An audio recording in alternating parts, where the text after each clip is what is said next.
Hello there. My name is Alex, and I just wanted to share some strategies for anxiety or sleep, anything where I'm not as calm as I would like to be.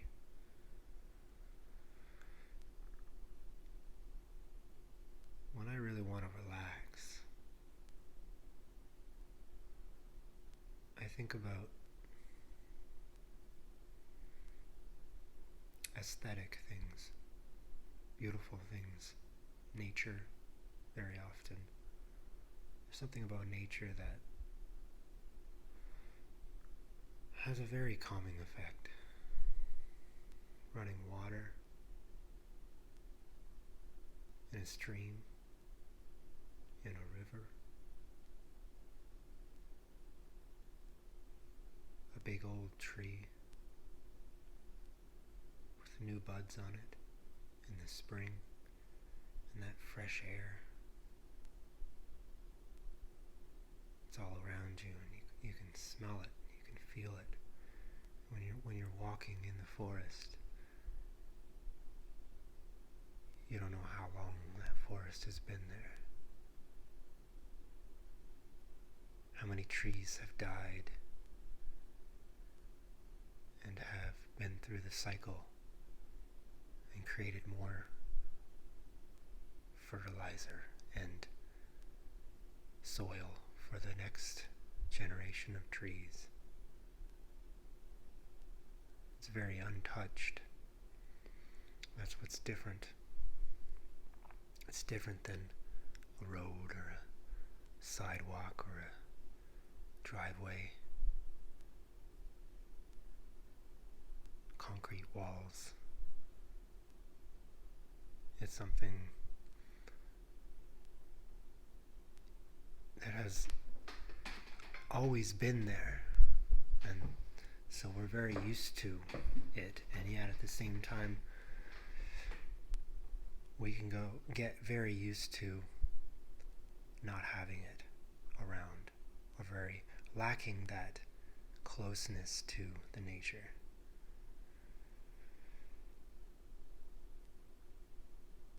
It's hard to really explain why, besides the way it calms me, but I think there's something else bigger to it.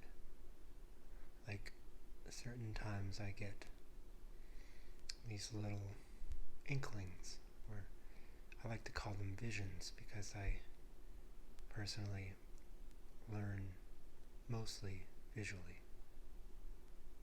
And so that's how I think, and that's how I get them. And they always feel very calming, sometimes even energizing. I think calming and energizing are very similar, in that they're both required to have good things to have done in your life.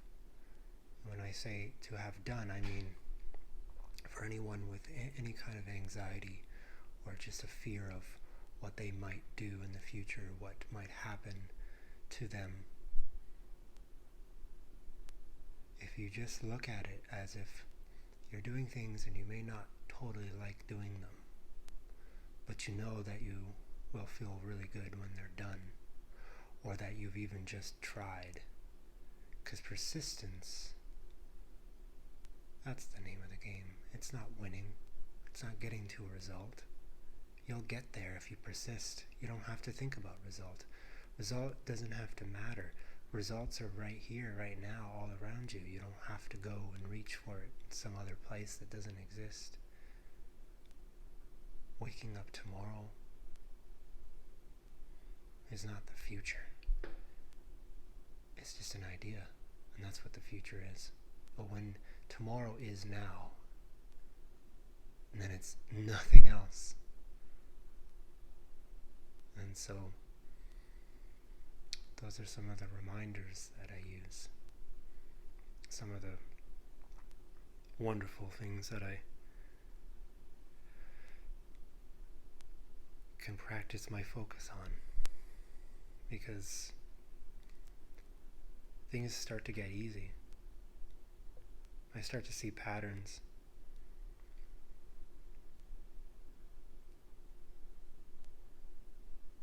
And definitely nature is a good way to use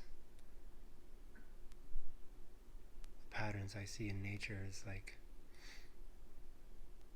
they're all around you. Sometimes just the ideas come right to my head to use analogies in even practical ways. Like how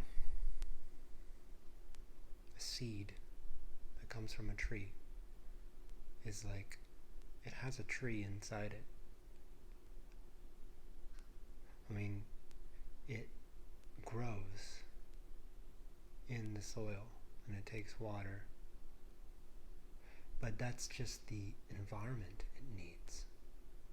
Does it take water, or does it just need water to be around it? Is there sun that's being taken? Is there less of sun because of all the trees on the planet?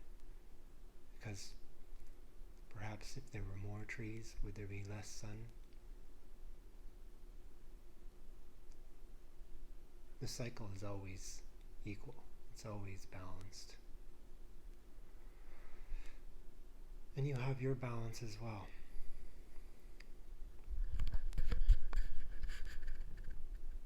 To not know how to be calm in the very moment that you are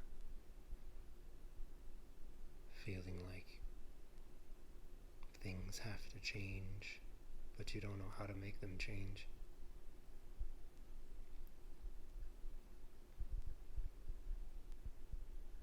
It's just the moment that is necessary to help you learn to have that emotional stability and that calmness when you want it.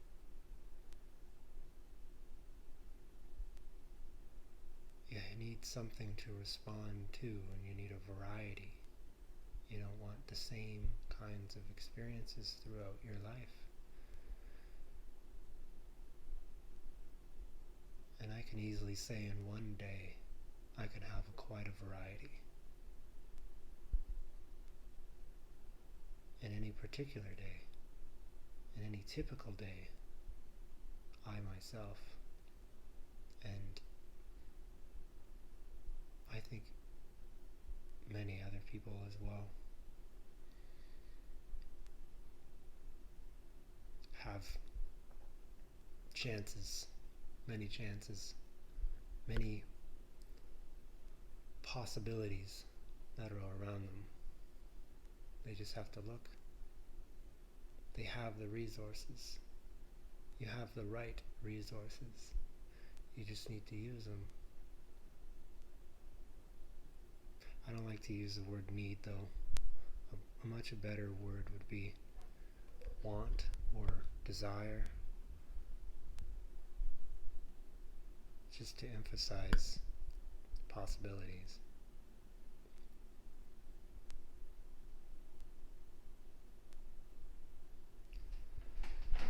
I also like to emphasize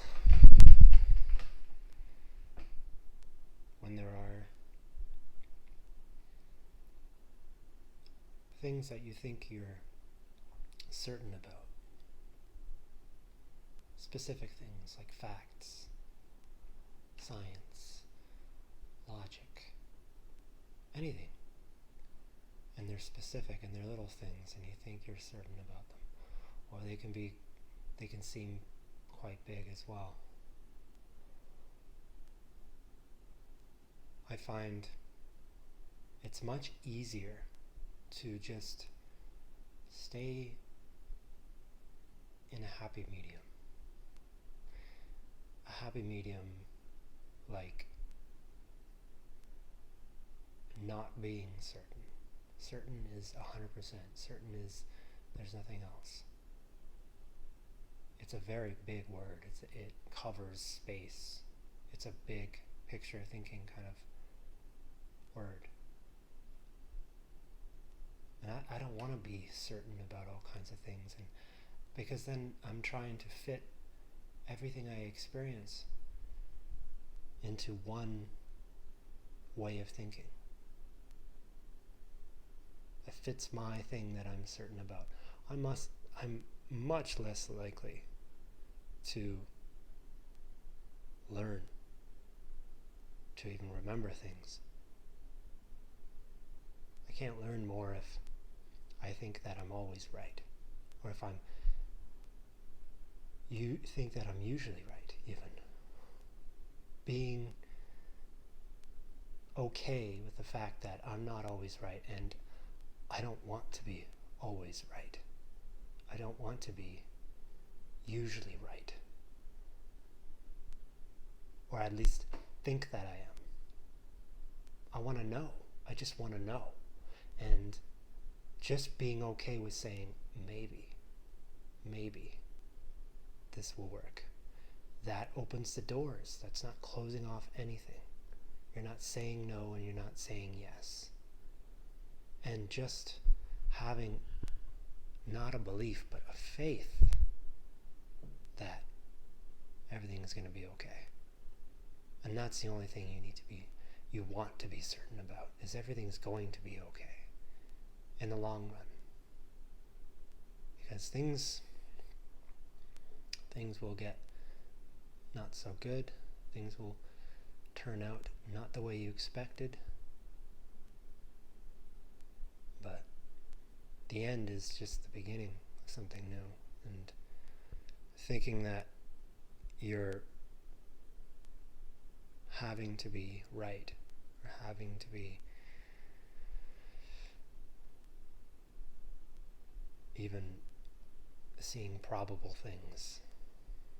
Sometimes you just want to be a maybe. You just want to say, I don't know. I'm not sure. You don't have to be sure about everything. It's having a curiosity. That's how I see it.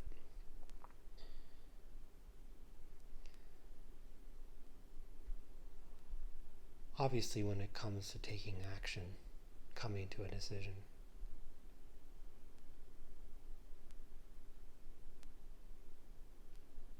knowing that you're not going to be sure until you make the decision, at least more sure.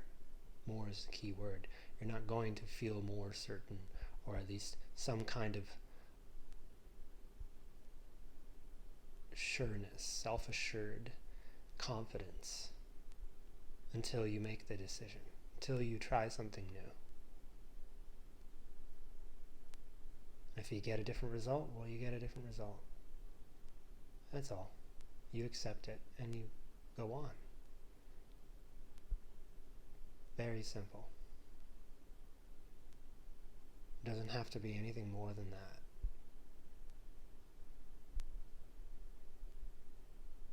The next logical step from getting a result you don't want. I don't like to call it failing. Failing, testing, that all has a very negative connotation to it. I like to call it experiencing, or attempting.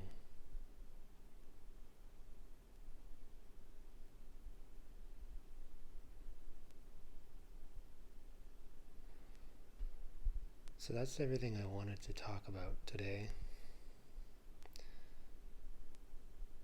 Hopefully this helped. If not, maybe something else will help.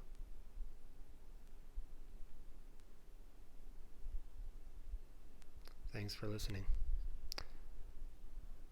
I'll see you later.